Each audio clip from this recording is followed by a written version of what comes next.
하늘의 문을 여소서. 이곳을 주목하소서.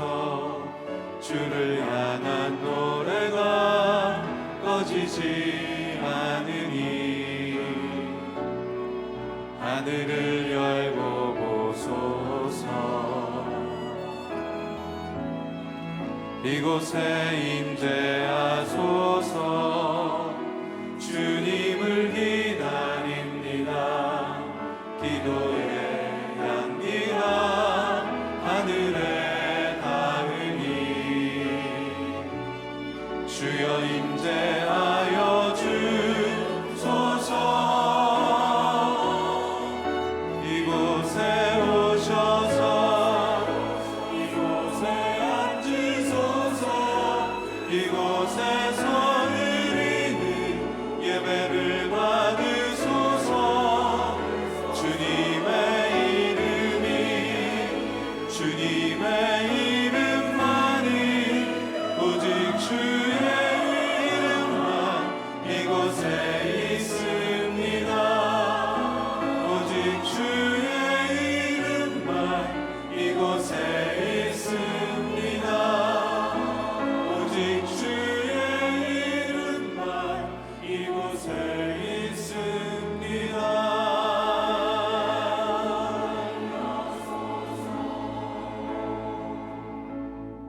내가 산을 향하여 눈을 들리라. 나의 도움이 어디서 올까? 나의 도움은 천지를 지으신 여호와께서로다. 아멘. 하나님, 우리의 도움 되신, 우리의 방패 되신 주님, 우리와 함께 하시는 주님을 찬양합니다. 이 시간은 우리가 전심으로 주님을 예배하며 찬양하며 나가오니 하나님이 예배를 받아 주시옵소서. 주님께 모든 영광을 올려드립니다. 감사드리고 예수님 이름으로 기도드립니다. 아멘. 우리 박수로 하나님께 영광 돌리겠습니다.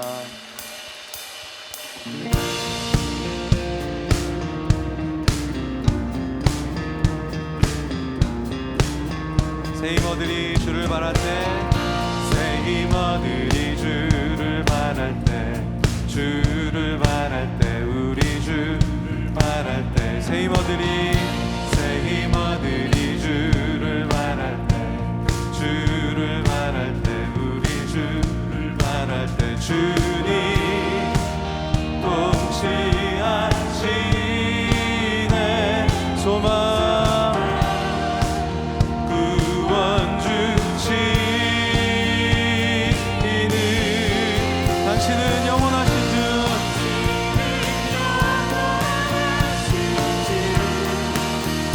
내 영원하신 주. 지치지 않으시는 주님. 약한 자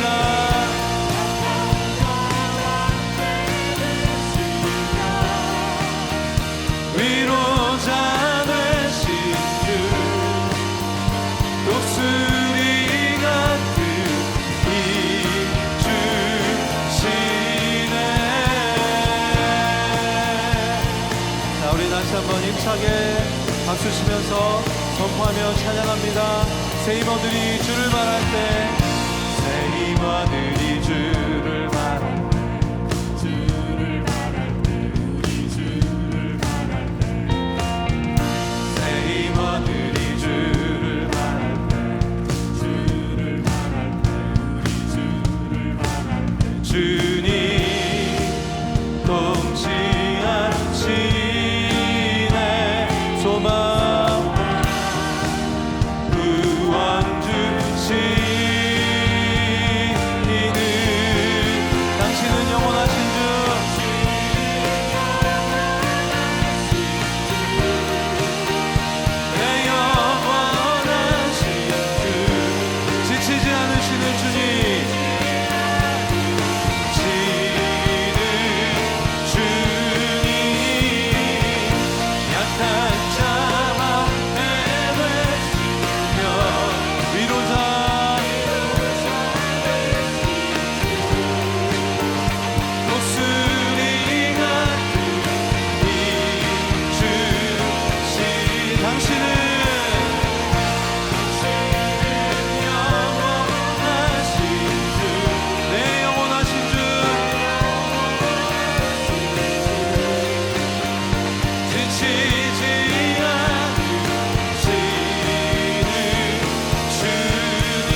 주셔서 찬양하겠습니다.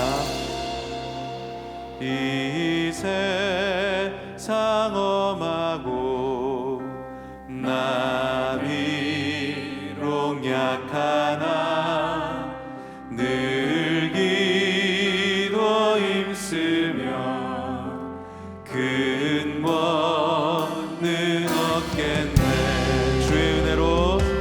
주의 은혜로 대속받아서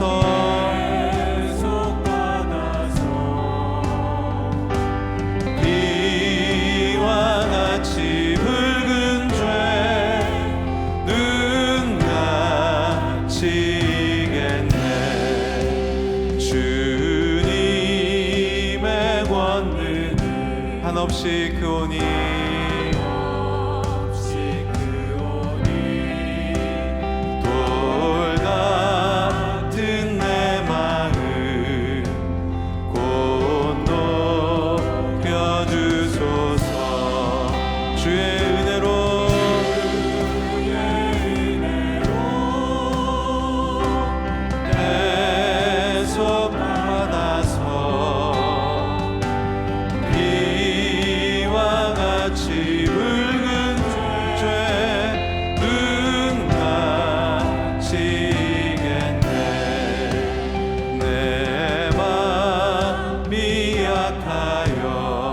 넘어지오니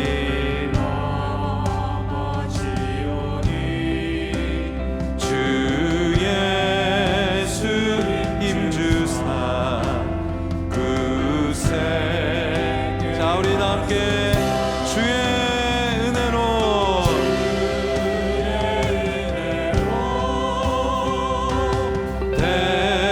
대속받아서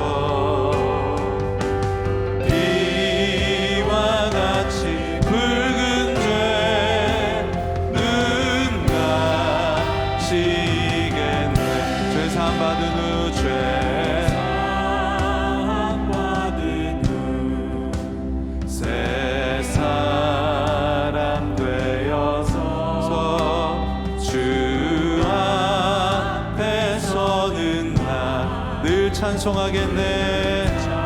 자 우리 함께 주의 은혜로 주의 은혜로 대속받아서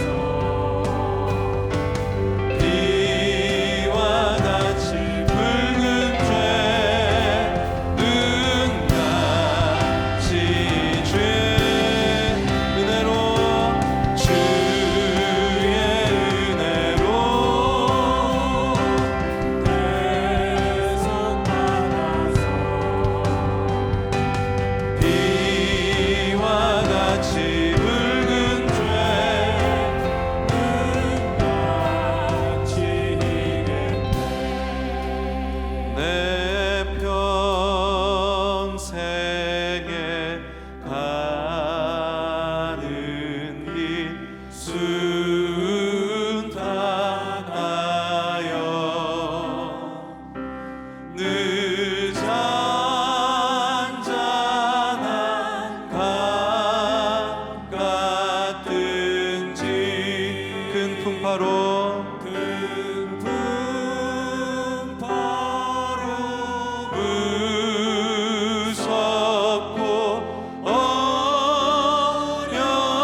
공중에 구름이 일어나며 저 공중에 구름이 일어나며 그 나팔이 울려날 때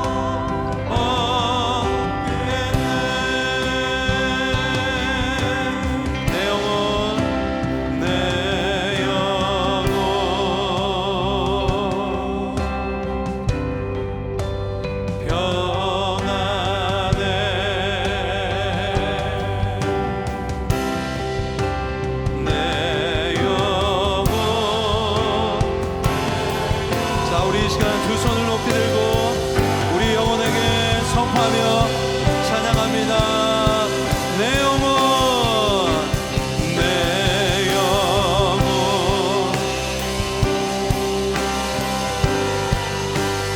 평안해.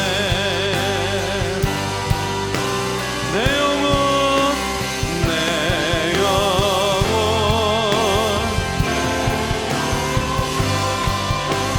평안해. 다시 한번 내 영혼, 내 영혼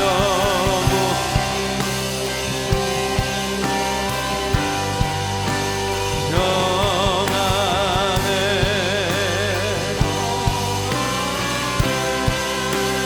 내 영혼,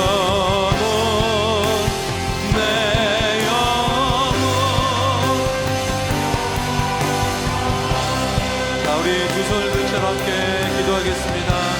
하나님, 이 예배 가운데 참 평안을 주시고 하나님의 임재를 허락하여 주시고 우리에게 말씀하여 주시옵소서.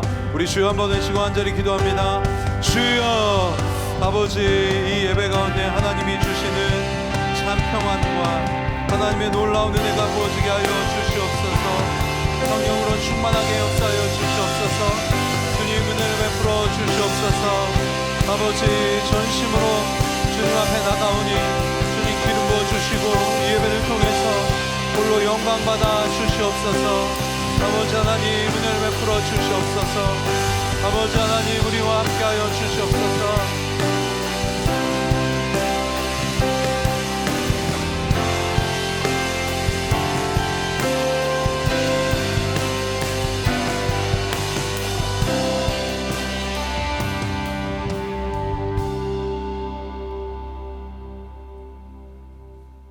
내 이름으로 일컫는 내 백성이 그들의 악한 길에서 떠나 스스로 낮추고 기도하여 내 얼굴을 찾으면 내가 하늘에서 듣고 그들의 죄를 사하고 그들의 땅을 고칠지라.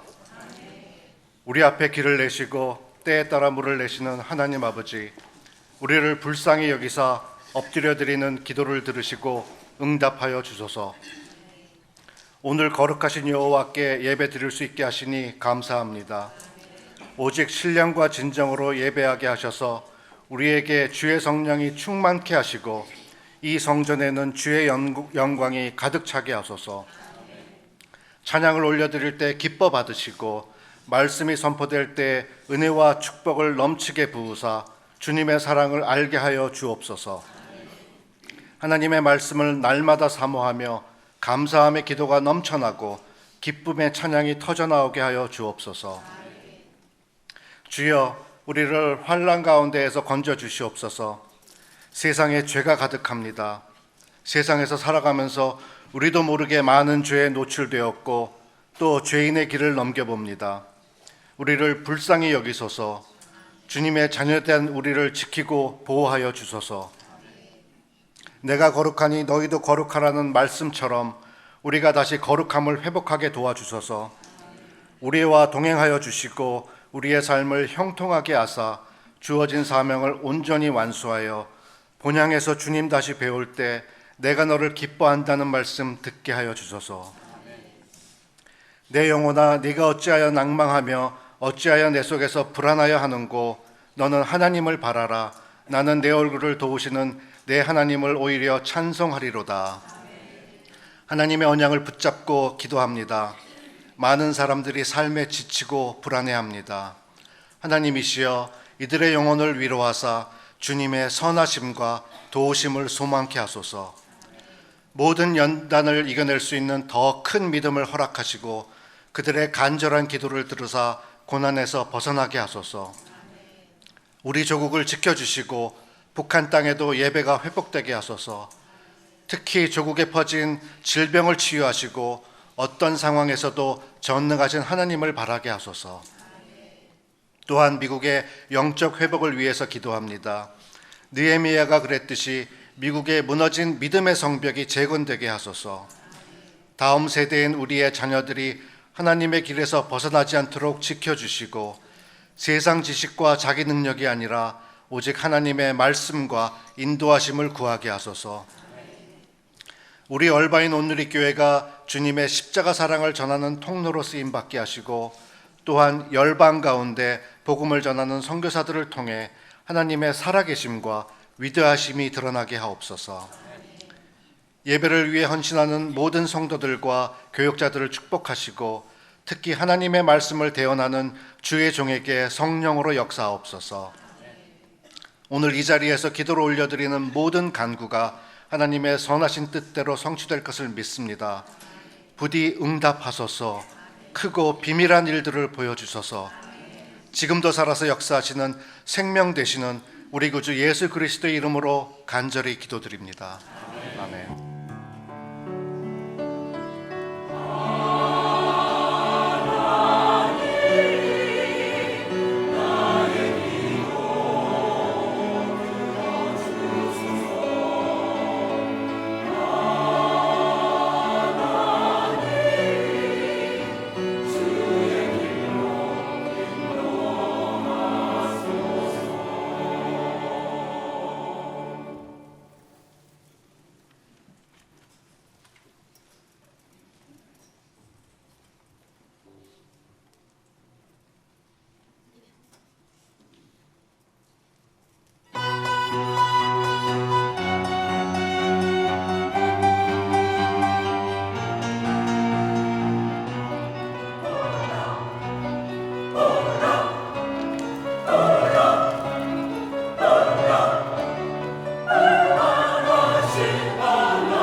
오늘 우리에게 주시는 말씀은 느헤미야서 5장 6절부터 12절까지의 말씀입니다. 느헤미야서 5장 6절부터 12절까지의 말씀을 저 여러분들이 한 절씩 교독하도록 하겠습니다. 제가 먼저 읽겠습니다. 그들의 원성과 탄식을 듣고 나는 몹시 화가 났습니다. 이 말들을 곰곰이 생각하고 나서 귀족들과 관리들을 꾸짖으며 말했습니다. 당신들은 지금 각기 자기 형제에게 폭리를 취하고 있어 나는 그들을 책망하기 위해 큰 집회를 열고 그들에게 말했습니다. 우리는 이방 민족들에게 팔려갔던 우리 유다의 형제들을 힘닿는 대로 속량해 오지 않았소. 그런데 지금 당신들은 여러분의 형제들을 또 팔고 있단 말이요. 그들은 할 말이 없어 침묵했습니다.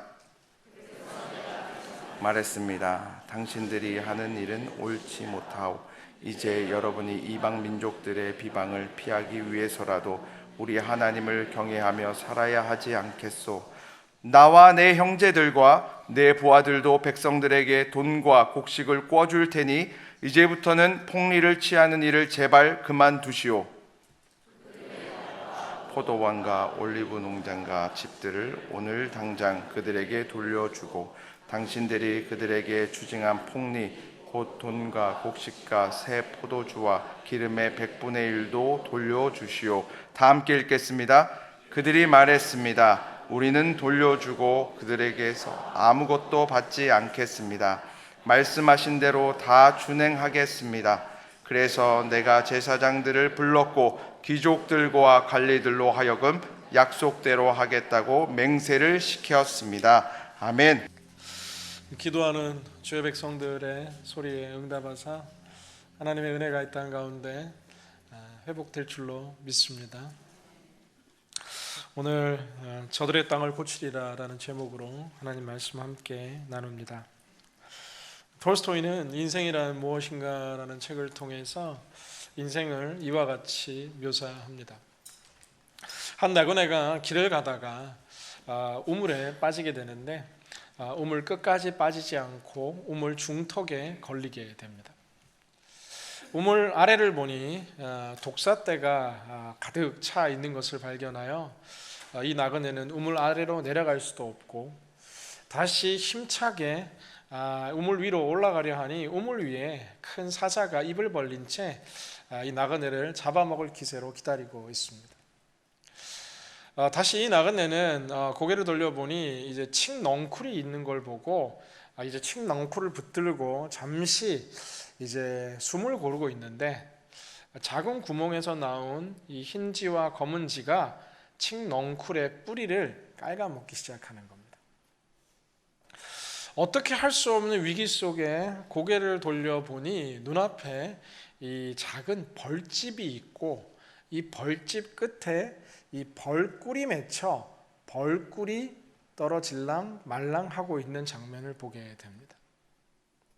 마침 이 벌꿀이 떨어지게 되는데 이 나그네의 입으로 이 벌꿀이 떨어지게 되고 이 나그네는 달다라고 이야기하게 됩니다.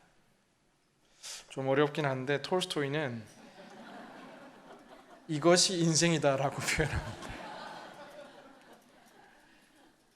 톨스토이는 우리 인생을 고난의 연속이라고 표현합니다. 바닥 아래에도 독사떼가, 고개 들면 하늘에는 사자떼가, 그리고 가늘다랗게 붙들고 있는 칡넝쿨도 떨어질 것 같고, 그런데 그 속에 뜻밖의 달콤한 꿀 한 방울 속에서 새로운 인생의 힘들을 발견한다라는 것이죠. 그리스도의 인생들 가운데도 물론 고난의 역사가 찾아옵니다. 그러나 우리 인생은 고난의 연속이 아니라 그 모든 고난을 뛰어넘는 은혜의 연속으로 우리는 살아가는 줄로 믿습니다. 느헤미야와 이스라엘 공동체에 큰 산을 넘으니 또 다른 산이 닥쳐옵니다. 제가 오늘 교회 처음 사역을 하는데 큰 수련회를 맡아서 진행을 하고 끝이 나서 이제 정말 큰 산을 넘었다라고 제가 말씀하니 저의 사수였던 한 목사님께서 말씀하시는데 이거는 굉장히 작은 산이고 이거는 동네 언덕도 되지 않고 앞으로 한 1000개 넘는 산을 경험하게 될 거라고 말씀하셨던 기억이 납니다. 느헤미야와 그의 식구들 또 공동체는 오늘 새로운 산을 경험하게 됩니다. 네우웨안이라는 사자성어처럼 나라의 안팎에서 위기가 조성되는데 주로 산발락과 게셈과 도비아의 외적인 공격들이 되었다면 오늘 5장은 이 내적인 큰 위기와 갈등이 이스라엘 공동체를 짓누르기 시작합니다. 1절 말씀 함께 같이 읽습니다. 시작. 그때 백성들과 그 아내들 사이에 그들의 유다의 형제들을 원망하는 소리가 있었습니다. 성벽 재건 역사가 이제 신나게 진행되고 이제 많은 부분 완성되어 가는데 이렇게 힘차게 끝냈으면 좋겠는데 백성들 사이에서 지난주 있었던 작은 불평들을 뛰어넘는 큰 동요와 소요가 발생하게 되는데 원망의 소리들이 터져나오기 시작했다라고 이야기합니다. 2절에서 5절까지의 말씀을 자세히 살펴보면 이 소요가 나타나는 원인 가운데 하나는 식량의 문제, 양식의 문제, 먹고 사는 문제가 해결되지 않는 것입니다. 3절 말씀을 보면 이 지역에는 이미 기근이 오래전부터 찾아온 것을 알 수 있습니다. 느헤미야와 성벽 재건의 역사를 하기 전부터 이 성벽 재건이 얼마나 힘든 상황이었냐면 기근이 이 지역 가운데 창궐하고 있던 때입니다. 그러다 보니까 사람들은 먹고 살기 위해서 자신의 땅들과 또 자신의 모든 담보물들을 이 저당 잡히게 되고 부자들에 의해서 양식과 포도주와 또 기름과 곡식들을 제공받는데 이 이율이 금리가 너무너무 천정부지로 뛰어들어다 보니까 이 원금을 상환할 기회조차 상실한 채 땅을 빼앗기게 되고 심지어는 그들의 자녀들도 노예와 종으로 팔게 되는 유대 민족 안에서의 심각한 문제가 이스라엘 공동체 가운데 터져나오기 시작합니다. 이 시대 언어로 표현하자면 경제 공황과 저성장률이 계속해서 지속되게 되고 이런 상황 속에서 점점 물가는 오르는 인플레이션 현상이 계속되게 되며 이런 계속되는 경제 기근 속에서 정말 모든 사람들이 더 이상 살아갈 수 없는 파산 상태가 막 처해 있는 위기가 오늘 이스라엘 공동체가 살아가던 때였습니다. 느헤미야는 온 지 얼마 안 돼 이 소식에 대해 자세히 몰랐던 것 같지만 이제는 이 백성들의 근본적인 원인을 알게 되고 이와 같이 반응하게 됩니다. 6절, 7절 말씀을 함께 같이 읽습니다. 시작. 그들의 원성과 탄식을 듣고 나는 몹시 화가 났습니다. 내가 속으로 이 말들을 곰곰이 생각하고 나서 귀족들과 관리들을 꾸짖으며 말했습니다. 당신들은 지금 각기 자기 형제에게 폭리를 취하고 있어.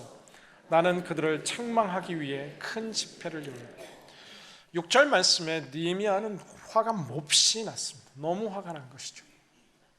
느헤미야는 이제 귀족들과 관리들을 불러놓은 채 호통을 치기 시작하는데 아니 당신들은 지금 각기 형제에게 폭리를 취하고 있단 말이오 라는 이제 소리를 지르기 시작합니다.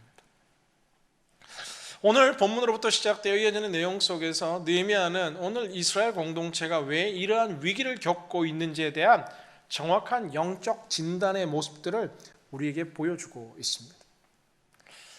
성경 속에서 기근과 흉년이라는 것은 이스라엘 공동체의 영적인 상황과 상태와 늘 직결되어 있던 것들을 보게 됩니다. 바알과 아사레를 숭배하며 가나안에서 이 비가 가장 중요했던 이 가나안 민족 또는 이스라엘 민족은 비가 가장 중요했는데 하늘 문이 열리고 닫리는 가장 중요한 것 가운데 한 가지는 이 하나님과 이스라엘 백성들 사이의 관계에서 기인하는 것을 보게 됩니다. 그런데 오늘 이 이스라엘 백성이 이런 기근 속에서 불균형한 이 소득 분배와 또 경제 위기와 공황 속에 신음하는 근본적인 이유가 있는데 그 이유가 바로 하나님께서 이스라엘 공동체 가운데 주신 하나님의 말씀을 지키고 따르지 않았기 때문이라는 것이죠. 신명기 23장 20절 말씀을 함께 같이 읽겠습니다. 시작. 이방 사람에게는 이자를 물려도 되지만 내 형제에게는 구워주고 이자를 받지 마라. 그래야 내 하나님 여호와께서 내가 들어갈 차지할 그 땅에서 내 손이 닿는 모든 일에 복 주실 것이다.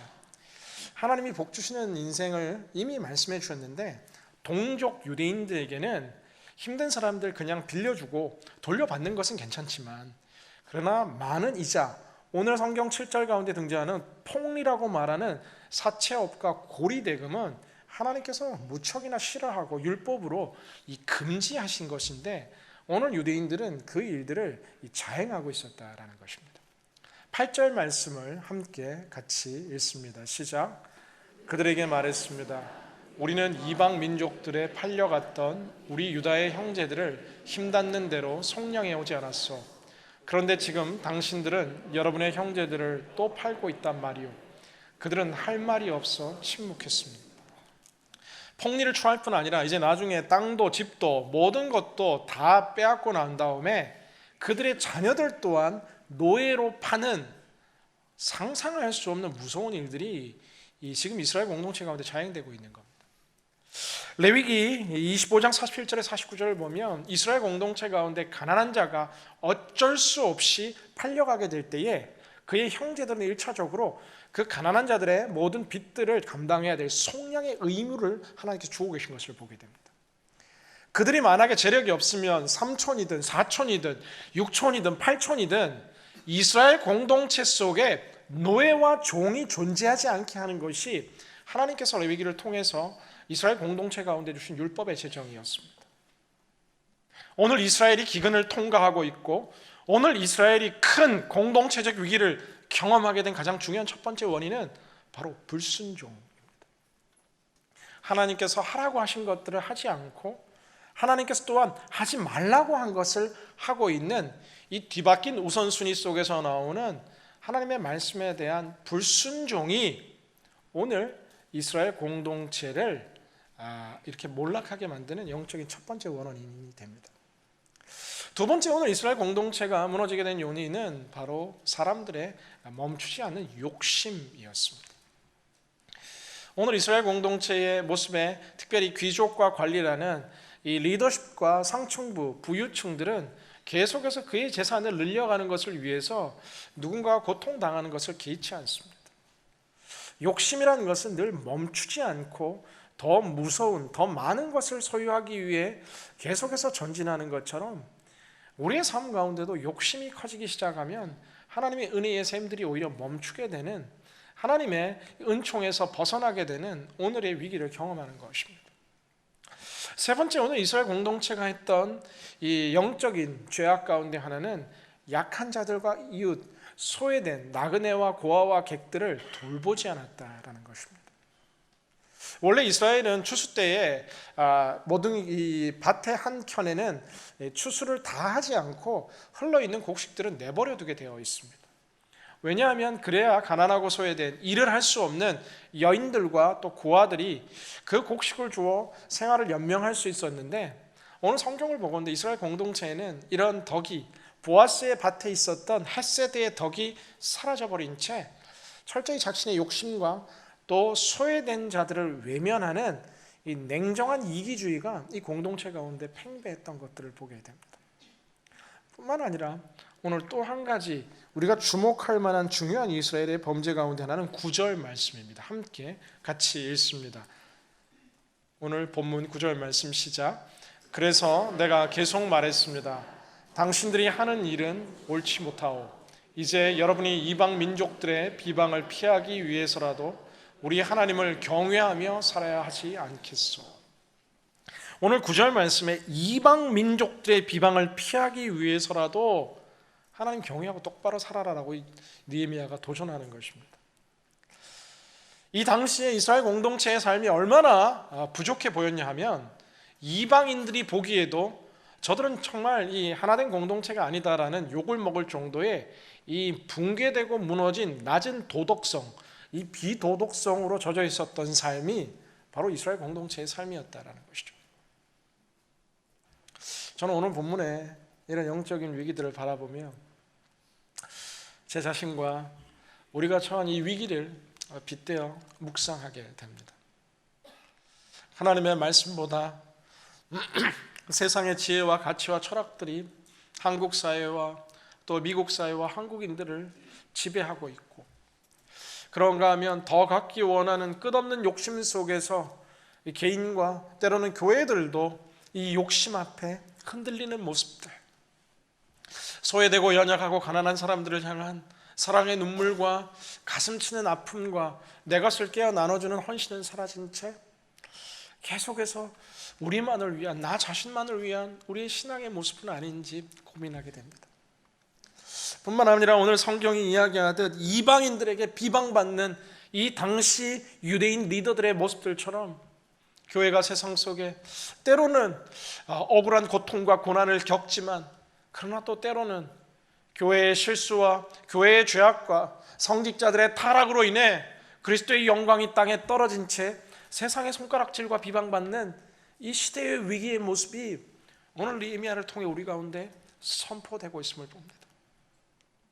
존 파이퍼 목사님께서는 이 코로나19 바이러스 사태에 대한 많은 사람들의 질문 가운데 이와 같이 답하시는 글을 보았습니다. 성경 속에서 일어나는 천재지변과 우리의 삶 속에서 겪을 수 없었던 이 재난들 앞에 주님은 평소 우리에게 속삭이듯 말씀하셨지만 오히려 이런 재난과 천재지변을 통해서 천둥 소리와 같은 목소리로 말씀하시는데 회개하라, 돌아오라라고 말씀하시는 하나님의 사랑의 사인이다라고 말씀하십니다. 특별히 존 파이프 목사님은 그 글을 통해서 왜 이 시대 이 시점 중국에서 이 일들이 일어나고 있는지 중국 그리스도인들은 더더욱 묵상해야 된다라고 말씀하셨는데, 이게 좀 된 글인데 지금 다시 가장 최신 버전으로 이 메시지를 선포한다면 한국 교회와 한국 그리스도인들은 이 위기와 이 고통 앞에서 하나님 앞에 우리 자신을 더 돌아보며 자성해야 될 것을 선포할 것 같습니다. 사랑하는 여러분, 오늘 주님께서는 이 고난 속에서 느헤미야를 통해 말이 되느냐 몹시 화를 내며 소리치며 그 모든 죄악 가운데 있었던 리더들을 향해 회개의 자리를 초대하는 느헤미야의 함성을 오늘 우리 예배 가운데 선포하고 계신 줄로 믿습니다. 회개는 히브리 용어에서 슈브라는 단어를 사용합니다. 돌아서다라는 단어이죠. 잘못된 가고 있던 그 인생의 방향길 가운데서 뉘우치고 깨달을 뿐 아니라 돌아서서 제대로 된 방향을 향해 걸어가는 것을 회개라고 합니다. 우리가 이야기하는 회개라는 이 한자어의 뜻은, 회자는 바로 뉘우칠 회자를 말하는 것이고 개자는 고칠 개를 상징합니다. 뉘우친다라는 것은 자신의 잘못에 대해 깊은 마음의 깨달음과 반성이라는 내적인 자아 성찰과 함께, 그러나 고칠 개라는 것은 실제로 잘못한 것을 바르게 고치는 행동이 우리의 회개라는 한국 단어 속에 포함되어 있다라는 것이죠. 오늘 느헤미야는 이 힘찬 외침과 호통을 통해서 이스라엘 공동체가 회개해야 함을 선포하고 있습니다. 성경은 위기 곳곳들마다 선지자들을 통해서 회개할 것을 도전하고 선포하셨습니다. 이사야를 통해서, 에레미야를 통해서, 에스겔을 통해서, 호세아를 통해서, 또한 아모스를 통해서 하나님은 수없이 회개할 것을 우리에게 말씀하셨지만, 그러나 듣지 않은 채, 그러나 변하지 않는 우리의 삶을 앞에 주님은 우리가 기대하지 않았고 예상할 수 없었던, 지금도 이해할 수 없는 큰 환난을 통해 우리에게 천둥 소리와 같은 음성으로 오늘 말씀하고 계시는데, 회개하고 돌아오라라고 말씀하십니다.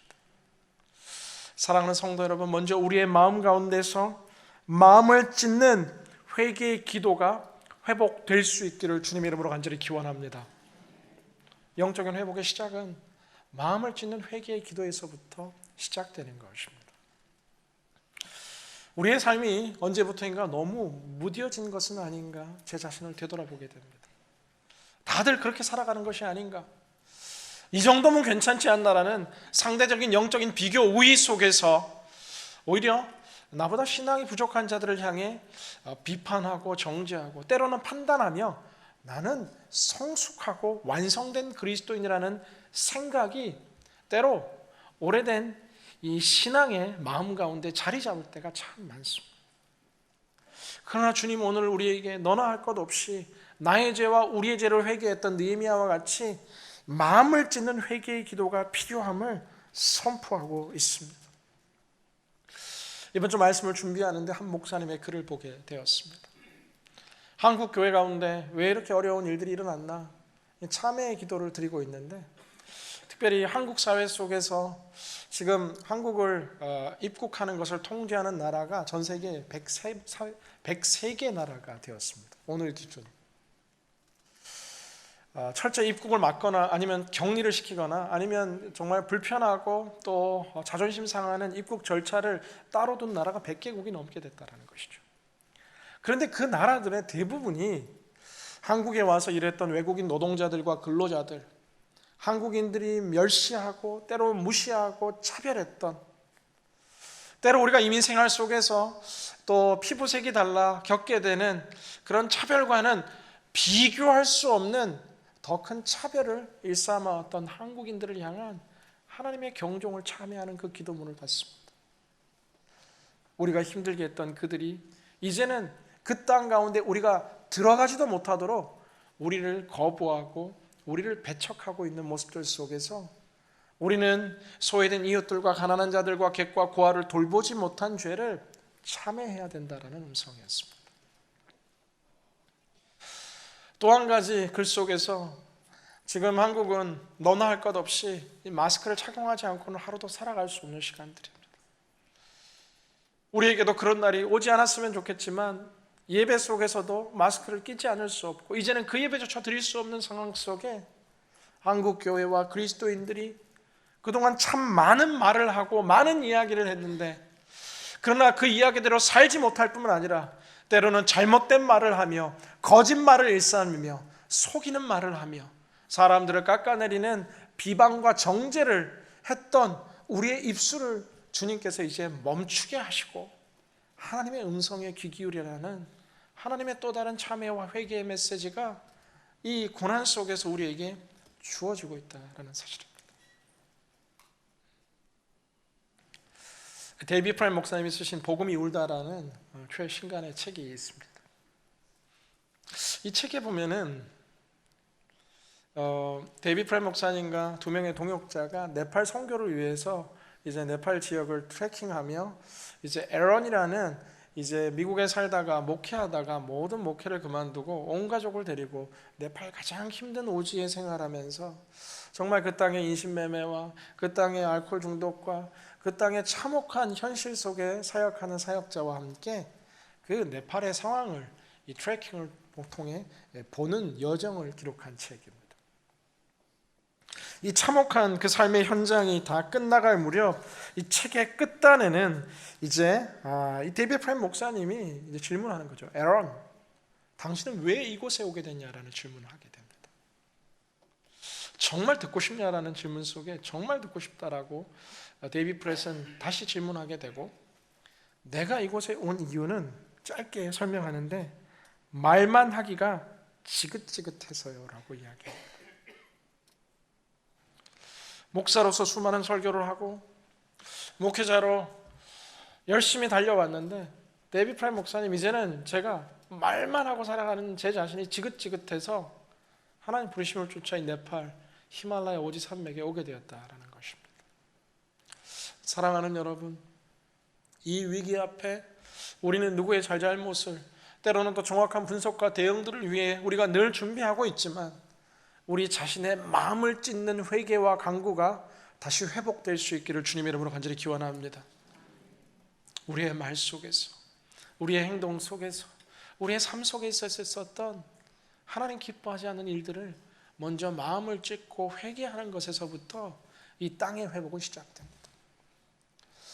오늘 두 번째, 우리의 삶의 진정한 땅의 회복을 위해서 우리에게 필요한 것은 바로 입술의 기도가 이제 행동의 기도로 옮겨가는, 자신을 쳐서 복종하는 회개의 삶을 통해서 우리는 땅의 회복을 경험할 수 있습니다. 회개라는 단어 속에서 이미 설명했듯 입술로 마음으로 오는 것도 물론 중요한 회개이고 시작이지만 우리는 아울러 자신을 쳐서 복종하는 삶의 변화가 존재한다라는 사실입니다. 우리 함께 12절 말씀을 같이 읽도록 하겠습니다. 오늘 본문 12절 말씀 시작.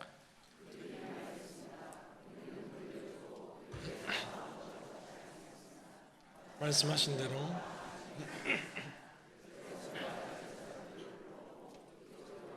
관리들로 하여금 약속대로 하겠다고 맹세를 시켰습니다. 아멘. 오늘 느헤미야의 호통을 들은 귀족과 관리들이 자신의 잘못을 뉘우칩니다. 그런데 입술로 뉘우치는 것뿐만이 아니라 11절 말씀을 보면은 너네가 부당하게 취했던 모든 것들을 다 돌려줘라. 그리고 앞으로는 이자도 받지 마라. 그리고 100분의 1을 더 줘라. 라는 사실 지금까지 걸어왔던 인생의 방향으로서는 순종하기 힘든 막대한 이 재정적인 손실을 지금 요구하고 있는 것을 보게 됩니다.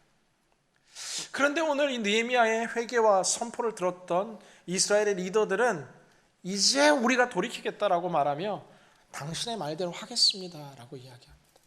우리가 우리의 재정을 포기하겠습니다. 돌려주겠습니다. 이제 대제사장 앞에서 우리가 약속하고 반드시 맹세하겠다라고 말하는 삶의 이 변화가 일어나는 것들을 보게 됩니다. 우리의 삶의 진정한 이 위기의 순간에 우리는 우리의 삶의 행동을 다시 되돌아봐야 할 것입니다. 우리의 입술의 신앙이 아니라 우리 이제 섬김의 신앙으로, 몸의 신앙으로, 자신을 쳐서 복종하는 회개의 삶으로 우리는 나와야 한다라는 사실입니다. 하버드 대학의 신학부 교수였고 또 저명한 신학자이자 영성가였던 헨리 나우에는 그의 인생의 말미에 매사추세츠에 있는 지체 정신인들이 있는 이 장애인 단체에 자신의 삶을 위탁하게 됩니다. 그 속에서 그들의 모든 수발을 들며 그의 삶을 드리는 이 장면을 너무나 놀랍게 여겼던 많은 기자들이 이 헨리 나우엔에게 질문합니다. 헨리 나우엔, 당신은 왜 하버드라는 가장 좋고 가장 유명한 그 모든 것을 내려놓고 이 공동체에 와서 지내냐라는 그 질문 가운데서 헨리 나우엔은 짧게 이와 같은 이야기를 남깁니다. 예수님은 이론으로가 아니라 헌신으로만 증거되기 때문입니다. 우리의 예수 그리스도는 그의 평생을 다한 신학적인 철학과 이론을 통해서도 물론 전달될 수 있고 전해야 하는 거겠지만 이제 나는 그 예수님을 나의 이론과 철학이 아니라 이제 나는 헌신으로 그 예수님을 전하기 위해 이곳에 와 있다라는 것입니다. 사랑하는 여러분, 오늘 이 메시지가 우리가 살아가는 이 시대 그리스도인들에게 주는 메시지가 크다라고 생각합니다. 우리에게 지식이 부족하지 않습니다. 우리가 알고 있는 성경 구절들이 결코 적지 않습니다. 우리가 들어왔던 설교가 그렇게 적지 않습니다. 우리가 다녀왔던 모든 이 신앙의 이 지식들이 결코 적은 것이 아니라 우리의 삶이 적은 것은 아닌가? 우리의 헌신이 적은 것은 아닌가? 오늘 우리를 쳐서 그리스도께 복종케 하는 우리의 삶의 회개가 일어나게 되기를 주님의 이름으로 간절히 기원합니다. 제 자신이 가장 큰 회개의 대상이라는 것을 저는 깨닫게 되었습니다. 뿐만 아니라 우리 몸된 교회를 생각하며 하나님 우리 교회 정말 많이 축복해 주시고 정말 많은 은혜를 베풀어 주셨는데 우리가 우리 교회 안에서 또한 주변에 약한 분들과 힘든 분들과 소외된 분들을 더 돌보지 못했구나. 우리 교회가 참 은혜 가운데 이렇게 예배하고 있는데 인근의 개척교회들과 힘든 교회들과 어려운 교회들을 더 돌보지 못했구나. 다 우리같이 살아가는 줄 아는데 오늘도 세계 열방 선교지에서 복음으로 사투하는 선교사님들을 더 섬기고 케어하고 돌보지 못했구나. 사랑하는 여러분, 이 위기 속에서 감사한 것은 우리의 영적인 체질이 개선되고 있는 줄로 믿습니다. 뭐가 부족했는지, 뭐가 약했는지를 깨닫는 것. 개인의 삶뿐 아니라 저는 우리 교회의 체질이 변화되어 하나님 기뻐하는 교회로서 약한 자들과 또 고통당하는 자들의 눈물을 닦아주는 교회로 우리의 교회의 건강과 체질이 변화되어 하나님 기뻐하는 공동체로 다시금 태어나게 되기를 주님의 이름으로 간절히 기원합니다. 오늘 이어지는 메시지 속에서 느헤미야는 자신의 삶을 통해서 이제 또 중요한 마지막 메시지를 우리에게 던지게 됩니다. 14절 15절 성경 구절을 보면은 느헤미야가 이 모든 성벽 재건의 역사 속에서 이 떳떳하게 이야기할 수 있는 이유 중에 하나가 자신은 총독이었지만 총독으로 해서 녹을 하나도 먹지 않았다라고 이야기합니다. 뿐만 아니라 자신은 모든 나그네와 객들과 함께하는 사람들에게 자신의 원래 있었던 재정을 다 쏟아부으며 이 성벽 재건의 여정을 감당했다라고 이야기합니다. 왜냐하면 백성들에게 짐이 될까봐 나는 여호와를 경외하기 때문에 다른 이전 총독들이 했던 그 모든 관습과 세상의 법칙들을 거부하고 나는 여호와를 경외하니까 나는 나의 권리를 포기했고, 나는 더 낮아졌고, 나는 그들과 함께했고, 나는 헌신했다라는 이야기가 이제 나머지 19절까지 이어지는 이 느헤미야의 자신에 대한 고백입니다. 저는 이 한국교회 가운데 주시는 주님의 또 하나의 큰 메시지 가운데 하나는 우리 교회 가운데, 우리 사회 가운데, 나라 가운데, 열방 가운데 느헤미야와 같이 희생하는 리더십들이 회복될 때 저는 이 땅이 다시 살아나게 될 줄로 믿습니다. 사이먼 시넥이라는 유명한 테드톡 강사이자 또 베스트셀러 작가인 이 사이먼 시넥은 이 조직 문화에 대한 연구가로 널리 알려져 있습니다. 그는 하루는 해병대 사령관을 만나서, 장군을 만나서 해병대의 조직이 좀 유별나고 특별하게 높은 이 성과를 이루는 비결이 뭡니까를 질문하게 됩니다. 여러분, 한국도 한번 해병은 영원한 해병대고, 미국도 그렇고, 가는 데마다 해병대 전후에는 없는 곳이 없고.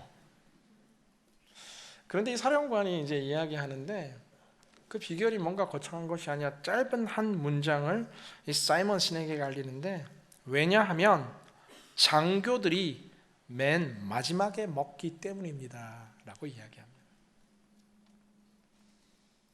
모든 해병을 근간하는 이 정신이 여기 있는데, 리더가 마지막에 먹고, 리더가 모든 책임을 지고, 리더가 고통을 당하고, 리더가 이 모든 것에 솔선수범하는 이 권리 포기와 낮아짐 속에 오히려 진정한 권위와 오히려 진정한 팀워크와 오히려 진정한 생동감들이 생긴다라는 것이죠.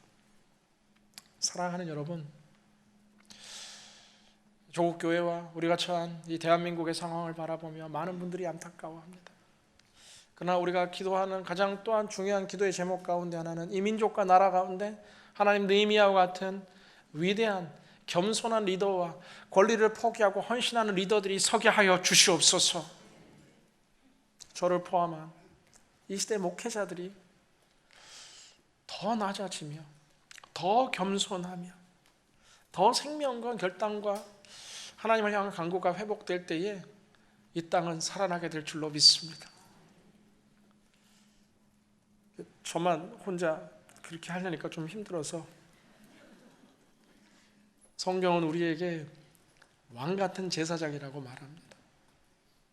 내가 주일만 왔다 갔다 하는데 무슨 리더냐고 생각할 수 있겠지만 아니요, 주님은 예수님 믿는 우리 한 사람 한 사람이 택하신 족속의 왕 같은 제사장이다라고 말합니다.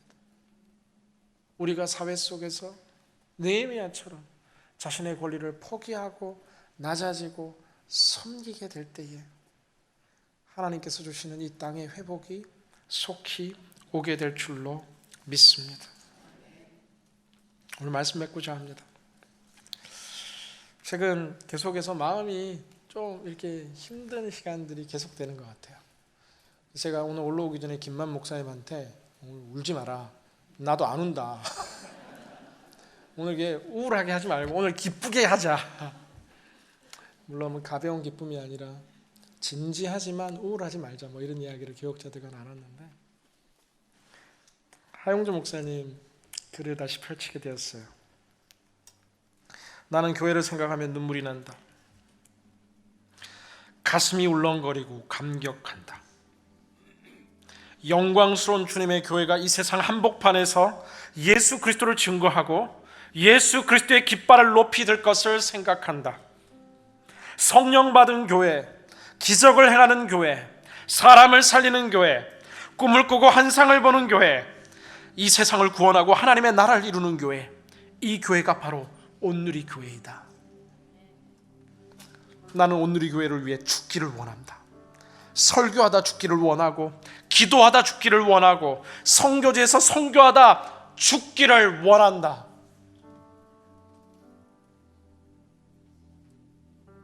이런 일사각오의 각오가 오늘 온누리 교회와 조국 대한민국의 부흥으로 남겨진 줄로 믿습니다.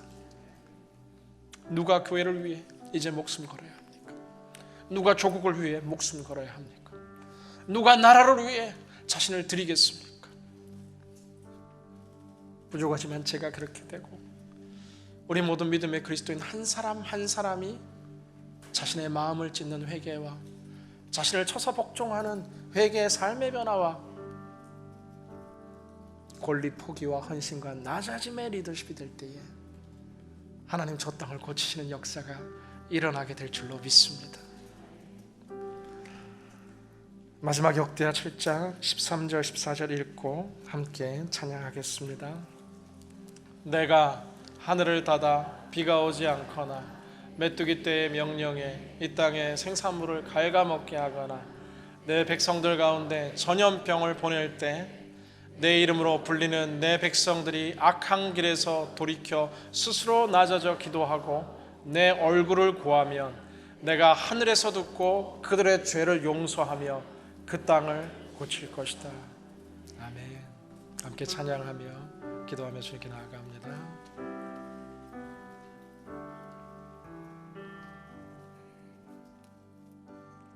나의 백성이 다 겸비하여 내게 기도하며 나의 얼굴을 구하여서 나의 얼굴을 구하여서 그 악한 길 떠나며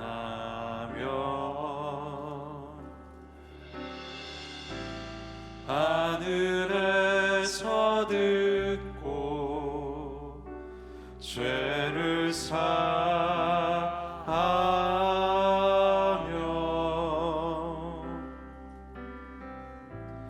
그들의 땅을 고치리라.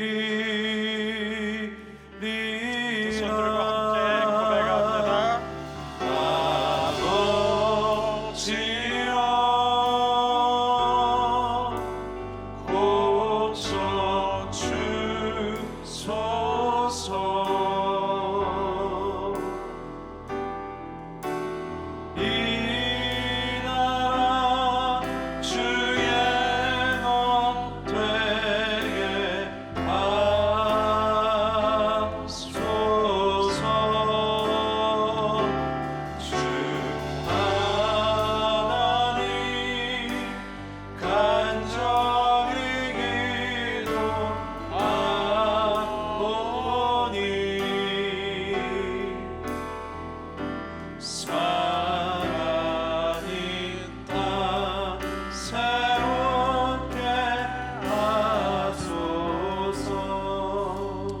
함께 고백합니다. 왼손은 가슴에 오른손은 하늘을 향해 들고 함께 기도하기 원합니다.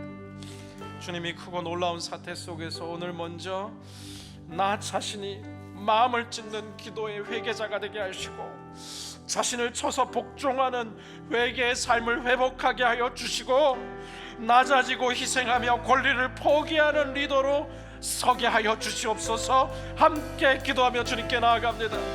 아버지여, 우리를 긍휼히 여겨 주시옵소서. 주님이 이 종이 범죄하였습니다.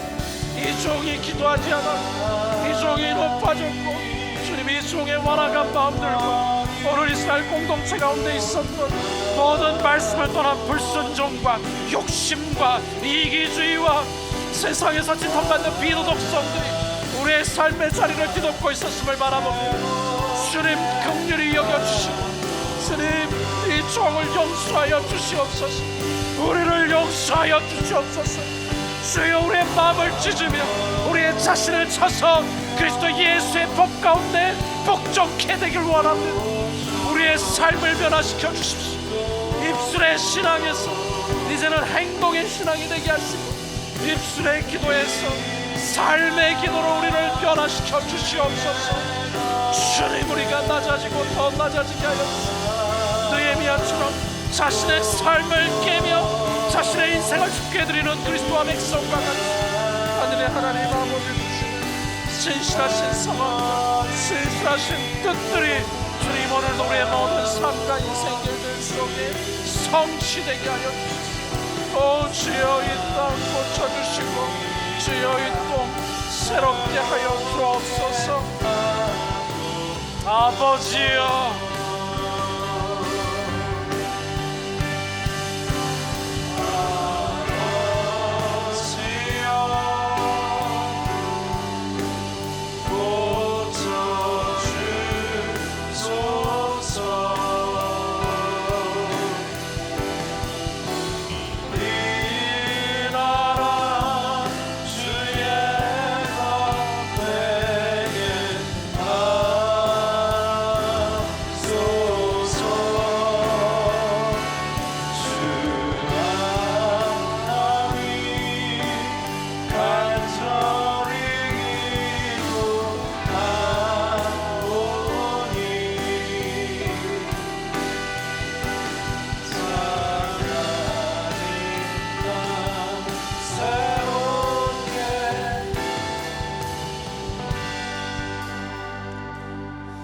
너희는 옷을 찢지 말고 마음을 찢고 너희 하나님 여호와께로 돌아올지어다.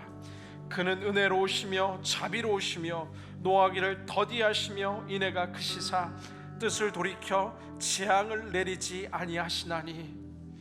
주님, 오늘 우리의 마음을 찢고 주님 앞으로 나아갑니다. 주님, 우리의 삶을 그리스도께 복종시키며 주님께로 되돌아가기 원합니다.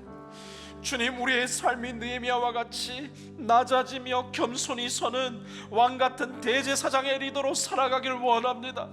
주님, 이 땅을 고쳐 주시옵소서.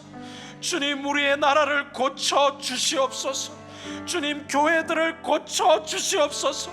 정치 지도자들을 고쳐 주시옵소서. 목회자들을 고쳐 주시옵소서. 교회 리더십들을 고쳐 주시옵소서.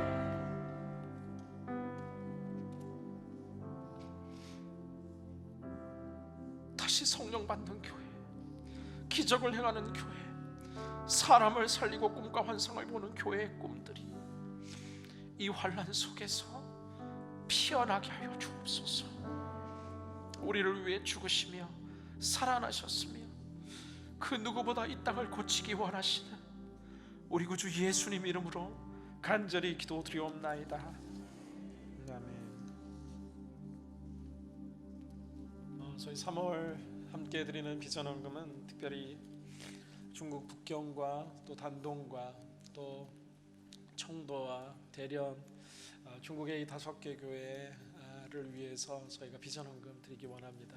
함께 비전헌금 영상 보시고 우리 박미 집사님 바이올린으로 하나님께 찬양 올려드리겠습니다.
다 함께 일어나셔서 봉헌 찬양 드리시겠습니다.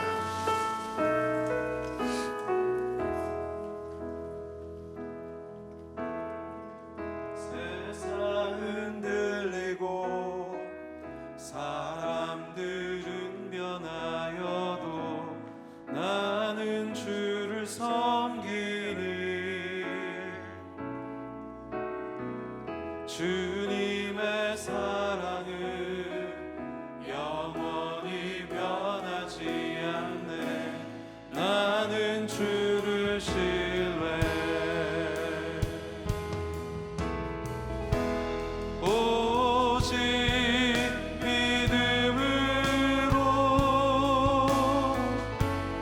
믿음으로 내가 살리라. 오직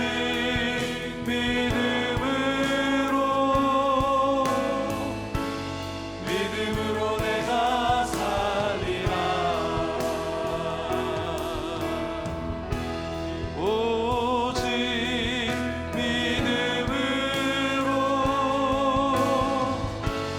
믿음으로 내가 살리라.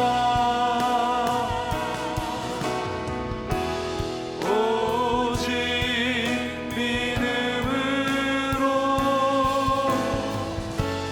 믿음으로 내가 살리라. 하나님 아버지 감사합니다. 주의 말씀 듣고 우리 자신을 돌아보니 얼마나 부끄러운지요. 우리 주님 생각하며 우리 주님의 몸된 교회를 돌아보니 얼마나 부끄러운지요. 고개도 들지 못하고 살아가야 될 우리들의 인생인데 우리들이 얼마나 교만하게 살았는지요. 주님 불쌍히 여겨주시고 다시금 마음을 찢고 주님 앞에 우리들이 겸비하여 나아가오니 우리를 불쌍히 여기사 회복시켜 주시옵소서. 우리는 무너지고 우리는 불탔고 깨어졌지만 다시 우리를 찾아오시고 회복시키기를 원하시는 그 주님의 은혜에 너무나 감사해서 우리의 삶의 귀한 물질을 따로 떼어 주님 앞에 올려드립니다. 이 물질뿐 아니라 우리의 생명과 우리의 가정과 우리의 미래를 주님 앞에 올려드립니다. 주님께서 받아주시고 기름 부어주셔서 이 물질들이 쓰이는 곳마다 회복을 명하여 주시옵소서. 주님의 몸된 교회 사람들이 가는 곳마다 주의 몸된 교회가 다시금 흥황케 되어지는 복음이 살아나는 거룩한 역사가 있게 하여 주시옵소서. 예수님의 이름으로 기도드리며 이제는 우리 주 예수 그리스도의 감당할 수 없는 은혜와 하나님의 한량 없는 사랑과 성령님의 내주 교통 충만케 하심의 역사가 다시금 마음을 찢고 주님 앞에 회개하기를 다짐하는 우리들 한 사람 한 사람 머리 위에와 우리들이 너무나 사랑하는 우리들의 가정 위에와 고통당하고 있지만 영원히 주님과 함께 영광을 누릴 주의 몸된 교회들 위에 이제로부터 영원까지 함께 하시기를 간절히 축원하옵나이다.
살아계신 하나님께 박수로 영광 돌리겠습니다.